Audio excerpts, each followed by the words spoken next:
Greetings everyone, my name is Jonathan Bailey and I'm from the site Plagiarism Today, which can be found at plagiarismtoday.com. And it is Friday. Happy Friday everyone. I hope you're looking forward to the weekend as much as I am. I will most likely be out of town. Plans aren't confirmed yet, but there's a good chance I'll be out of town. And so I might not even be back in time to do Monday's video log. So if I'm not, please forgive me and bear with me and miss me for a day. But it is Friday, so not time to talk about copyright and or plagiarism issues. Instead, shifting our focus to tech and whatever's on my mind in that world. There is a very interesting law in Japan I'm reading about this morning, but I'll have to come back to that Monday or Tuesday. But tech-wise, not a lot going on in the browser circuit. Waiting to hear more about upcoming Safari, dabbling around with Google Chrome Canary, a lot of other good stuff going on, but nothing worth talking about. But I have, in the tech world, as far as tech goes, tech. Playing a lot of Fable 3 lately. I'm a definite video gamer, and I like getting into games that are frankly a little bit old. A, it saves me a lot of money, and B, it's because I bought a whole megaton of games during the Christmas and summer Steam sales, and I just haven't gotten around to all of them. And Fable 3 was the one that turned up on the wheel of morality last time I was done with the game, when I finished Batman Arkham City. So, been playing Fable 3. Now, Fable 3, I think, is an interesting game, but I think it raises some serious questions, serious problems when it comes to morality in video games. And here's the problem. The Fable series, and by the way, real fast, if you haven't played Fable 3, there'll be spoilers ahead. I apologize for that, but you kind of cannot discuss this issue without having spoilers, so there are spoilers. But anyways, the Fable series centers around the idea of morality. It's an action RPG where the main character has to constantly make decisions. They're generally filed in two types, positive and negative. You can either, do good or do evil, and that determines, how your character is perceived and how the story unfolds. It doesn't really leave a lot of room for nuance in these games. You're typically going to get a character that's either all good or all bad, but still, it's an interesting concept, and it gives you a reason to replay these games. I've played 1 and 3. 2 was never released for the PC, no idea why, but I'm almost done with 3, and I've got to say, I've really enjoyed the game. It's been a lot of fun, but the morality is not terribly important to the story for me. I'm playing as kind of a goody two-shoes character the first time. I'm going to go back later and do it as a horrible villain. That's kind of the way I play the game, but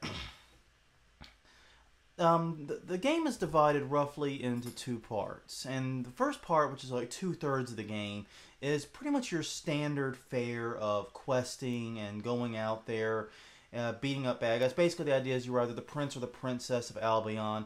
Your brother, the evil tyrant king, is destroying the kingdom.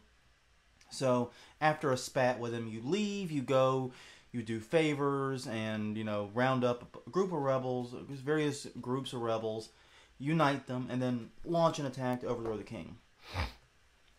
All in all, pretty standard fare for this genre of RPG. And most of the moral choices, there's a couple early in the game that are interesting, but during the game itself, and during this portion, the moral choices are what you would expect. It's stuff like, do you let the bandit leader live or die, or do you kill him?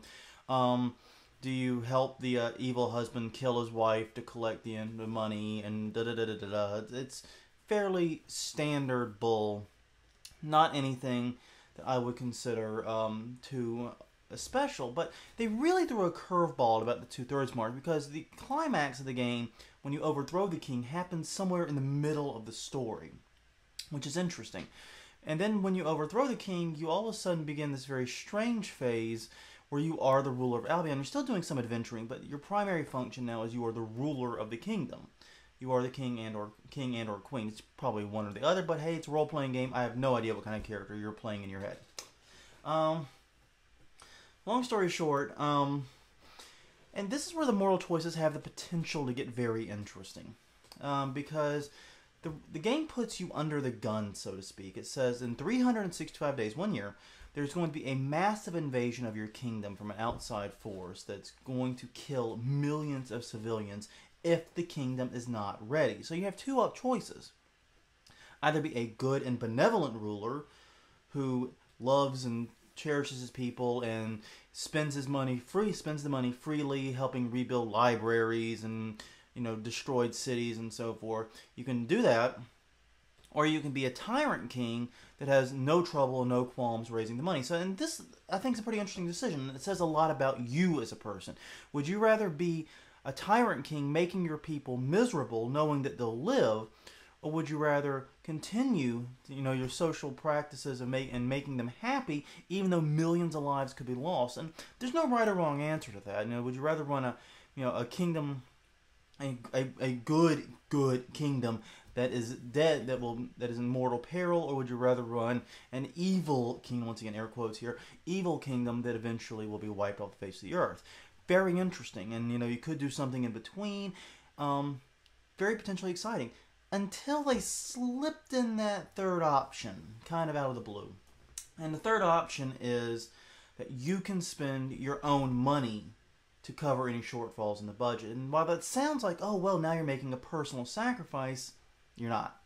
The problem is that money in Fable 3 is worthless. It is beyond worthless. It's the most ridiculously worthless thing in a video game. And let me illustrate this. When I ascended to the throne of Albion, I had just shy of 4 million gold pieces in the bank. And it isn't that I wasn't spending. What happened is, I didn't like the mini games where you earn cash, the like making pies, blacksmithing, all that. I didn't like that. So I ended up going in and getting into buying houses, especially the cheap ones like in the Dweller Village, very, very early on. The reason is, I knew I didn't want to play those stupid games any more than I had to. And that's a passive income. And then eventually I bought, got expanded, got to buy the businesses, for starting with the little shops and even going up to buying the pawnbrokers, until I literally had every piece of property available in Albion. And I had it for quite some time. I'm raking in $100,000 or more every cycle of rent in the game. Pretty ridiculous amount of money. And the result of that is I kept piling on cash, and there just wasn't enough to spend it on. I'd go out questing, do a mission, I'd make $2 million just tooting around. Come into town, there might be $10,000, $20,000 worth of things I could spend it on. I'd go buy out the weapon shop just because I had a gun and a sword I liked. It's not like I needed it. Go buy out the weapon shop, buy all the potions. Don't really need those either. I don't even know how many health potions I have. Go do all that, and in the end of the day, you've still got all this cash. So, basically, there's no way I could ever spend it all. And now I'm given this choice of, do I be the goody two-shoes or the evil king? And like, well, I can have my cake and eat it too without making any sacrifices, because I got 4 million in the bank. And to give you an idea, the entire kingdom starts out with 400,000. This means I was approximately 10 times as wealthy as the entire kingdom of Albion whenever I started that portion of the game. So my first royal act for doing anything else was dumping 2 million of my own money right into the treasury. It's like, screw it, don't need it, don't want it, go. Have fun with it, knock yourself out. And I dumped most of the rest into, and yeah, you lose some because of the social changes you're making cost you money. Like you spend 500,000 on this, 150,000 on that. So I'm currently, I think I have something like 3.75 after a few days as the a few cycles as the king, and I'm in no danger whatsoever of not making the 6.5 million I need by the end of the year. I've still got a decent ways to go. Not any fear at all that I'll make it. Rebuild the orphanage, I don't care. Build the sewage station, don't care. That's the problem though, is that what could have been a very interesting, deep philosophical moral choice system is ruined by one game-breaking flaw, and that game-breaking flaw being the absolute, devaluation of money. There's no sacrifice. So, and that's the real problem with moral choices in video games, is that they have to require sacrifice. You have to have something to lose.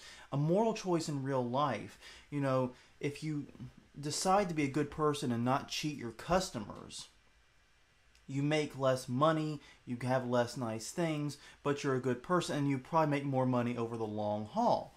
You're making a sacrifice to gain something else. And there's no sense of sacrifice in video games when it comes to moral choices, and that's the real problem. One game-breaking problem like that, one very simple one that normally would not be a big deal, destroys the entire message of the game and destroys the entire moral choice system. And without this sense of sacrifice, you can't really raise many moral issues, and that's kind of the problem I have with it. So I'm going to finish Fable 3. I'll probably play through it again, maybe more quickly. I'm not going for 100% completion. I will, however, kill all those gnomes. Those gnomes are dying. I will go back and finish them. I think I got like 40 of them already. I'm going back and I'm finishing them. But other than that, I'm not terribly interested in. I mean, really, it's an example of why doing moral choice in video games is so difficult. One example of why, one problem behind it. There are, of course, others. But that's what was wrong for me. No sense of sacrifice, no sense of, if I have to make a tough decision here. Well, on that note, everyone, thank you very much for your patience this week. This is Jonathan Bailey, signing off.